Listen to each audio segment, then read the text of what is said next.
Está muy sobrevalorado porque al final y al cabo la gente que va al gimnasio y se sobremuscula toma batidos de proteínas y al final eso no es fuerza del todo, pero aún así lo enseñan. Creo que antes teníamos mucho prejuicio con eso, al final veo que es una disciplina que va a definir partes del cuerpo que no sabemos ni que existen.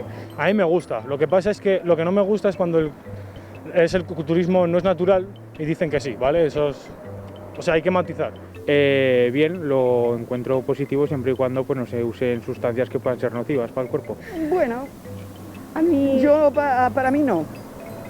Cuando ves a esta gente a mí no me gusta, pero bueno, oye, hay que admitir todo. Bueno, la gente que haga lo que quiera. Yo la verdad que creo que hay que hacer deporte pues en su justa medida, tampoco hay que pasarse. Muy duro.